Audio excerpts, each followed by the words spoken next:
सांस लेने में तकलीफ होती थी, फिर मेरा चालान कटा, मुझे किसी प्रकार की कोई तकलीफ नहीं होती है।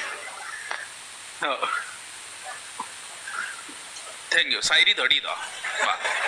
देखो, अपने आप को बदलना तो पड़ेगा। परसों था कि छुट्टी हुई, उससे पहले तो अपने क्या है कि वो कोचिंग मैन रोड पे है, तो 5 टीमें बनी हुई है यहाँ। कल एसडीएम साहब से मिले तो उन्होंने बताया कि 5 टीमें बनी हुई है, कभी एक ईओ के नेतृत्व में, एक तहसीलदार के नेतृत्व में, इस प्रकार से। तो वो भाई बच्चे बैठे थे, सोशल डिस्टेंसिंग आपको पता ही है, बराबर था सबके बराबर था। तो अंदर आ गए। तो बात यह कि अगर आप अच्छा कार्य करते हो तो आपको जल्दी से समस्याएं नहीं आती है, अगर आप अच्छा कर रहे हो।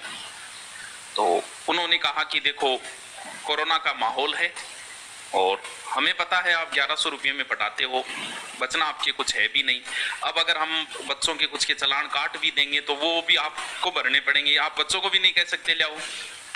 तो पीछे 5-7 कार्टून बैठा बिना मास्क, तो हम काटिए 2100 रुपया चालान काटे, यानी प्रत्येक दुकान के अंदर ही काट के गए थे, वो तो अपनी दुकान ही है पीछे। बात यहां समाप्त नहीं होती है, बात तो अब शुरू होगी।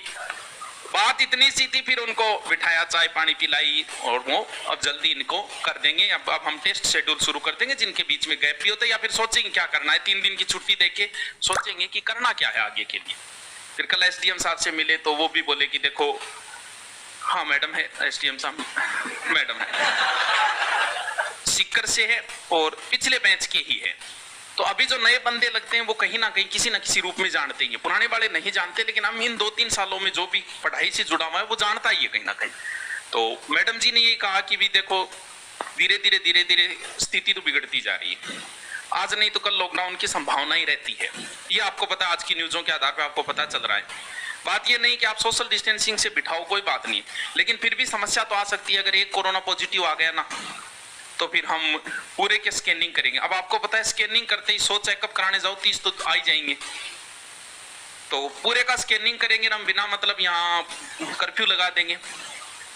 अब बताओ, इतनी सिचुएशन होगी तो बुराई का भांडा किस पर फोड़ेगी जनता। गांव में कहावत है, साइडो को नहीं वाइडो जा बात। अब देखो, अब सुनो, वो बात बीच में रह गई। आए, उनको चाय पानी पिलाई और 5-7 बच्चे जो थे उनको चले गए 5-7 मिनट, ठीक है, जानकारी थे, वो कांस्टेबल थे तो वो भी जानकार थे, यो साहब नहीं थे, वो अलग बात। अब बात बनती है मार्केट में, आपने भी सुनी होगी नई नई बातें। 3 तरीके के लोग होते हैं, 3 तरीके के जुआ खेलने वाले होते हैं। 3 तरीके बताया था, जुए का एक दिन बताया था ना, 3 तरीके का जुआ है, वैसे 3 तरीके। एक तो होते व्यवसायी लोग, जैसे बाकी स्कूल कोचिंग चल रही है, जैसे हमारा पता चला उन्होंने तुरंत एक्शन ले ली कि उनके पढ़ाए, तो वो तो होता है व्यवसायिक माइंड, बिजनेस माइंड। तो उन्होंने भी फोन कर लिया, गुरुजी क्या बामो ये है, आप भी बंदी कर दो अगर चला रहे हो तो। वो पहली कैटेगरी है। दूसरी कैटेगरी है जो सिर्फ उसी पे बात ध्यान देती है, बोल भी छापो और लॉकडाउन में करना, ये दूसरा। अब आती है तीसरी कैटेगरी। अब नई नई बातें, मैं गुरुजी से कह रहा था हमारी मार्केट वैल्यू कितनी है, अब आपको पता चलेगा। सब दुकानों में चालान काट के गए, अपना भी काटिएगा, लेकिन अब चेक करना कि अपनी बातें हवा बनती है कि नहीं बनती, तब तो हम मार्केट में जिंदा है।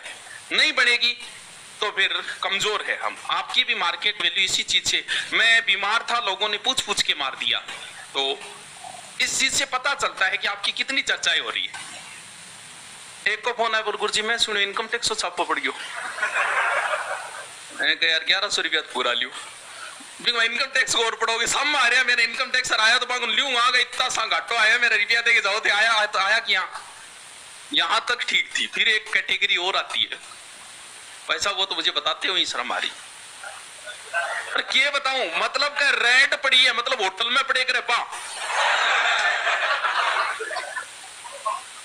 यार, माझी तेरी कश्ती के तलबदार बहुत है, बोला माझी तेरी कश्ती के तलबदार बहुत है, इस पार और उस पार बहुत है, जहां खोली है तूने शीशे की दुकान वहां पत्थर के खरीदार बहुत है। बात ये नहीं है, लोग, सच्चाई है, मैंने जो गुरुकुल खोला है मुझे 1 रुपया भी कमाई नहीं करनी, और मैं भी भवानी से यही दुआ करता हूं कि इसमें सिर्फ इतना ही बने कि जितना टीचरों का काम चले। मुझे यूट्यूब बहुत अच्छी कमाई देता है। मेरे ऑनलाइन एप्लीकेशन से जितने 6 महीने में आपके बचाऊंगा उतनी 1 दिन में बचा सकता हूं ऑनलाइन के अंदर, मुझे नहीं मतलब है। मेरी बुक की रॉयल्टी, बहुत अच्छी रॉयल्टी आती है मेरी बुक की, बहुत अच्छी। तो मुझे कोई जरूरी नहीं है एक जगह अगर मैं नहीं, मुझे कोई मतलब नहीं है। लेकिन लोग फिर भी क्यों पीछे पड़े हुए हैं, ये मेरे आज तक कहानी समझ में नहीं आई। पीछे पड़ना चाहिए उन्हें, ऑनलाइन की कमाई तो वहां से कर रहा हूं, जबकि पीछे वहां से पड़े हुए हैं जहां पर कमाई नहीं कर रहा हूं। अब देखो, अगर लॉकडाउन की स्थिति हुई कि नहीं मुझे नहीं पता, लेकिन अगर कोई एक आ गया तो बुराई का भांडा इस प्रकार फोड़ेंगे कि एक छोटी सी बात को सिर्फ दुकानों के चलान कटे, लेकिन मेरे देखो क्या क्या नई नई बातें बना दी। तो आप सोच सकते हो कि मैं किसी प्रकार की रिस्क नहीं ले सकता। हाँ, अच्छे बुरे सब लोग होते, वो आए वो सारे अच्छे थे, कंप्रोमाइज किया बनाने को, वो बहुत बड़ा मुद्दा बना सकते हो। कल जयपुर की कोचिंग का एक मुद्दा बना था, एक कोचिंग का वीडियो रिकॉर्ड करके पूरा मुद्दा बनाने वो भी बना सकते थे, लेकिन उन्हें पता है कि मैं कर क्या रहा हूं। वो साथ वाले कांस्टेबल साथी थे, वो सब जानते हैं कि गुरुजी क्या कर रहे हैं। इस हिसाब से उन्होंने अपने आप को किया कि ठीक है 2-3 मास्क को लगा के आंगूर चलान काटना जरूरी है, बाकी ठीक है और बंद कर ही दो, ठीक होगा। क्यों? क्योंकि बिना मतलब का लोग माहौल बना देंगे। तो रिस्क मैं नहीं ले सकता किसी प्रकार की। नए एडमिशन जो हुए थे लगभगों को फीस वापस दे दी, लेकिन आप में भी बहुत सारे नए बच्चे हैं। अब सिर्फ टेस्ट शेड्यूल से ही हम काम कर सकते हैं, क्लास में तो नहीं बिठा सकते किसी सिचुएशन में।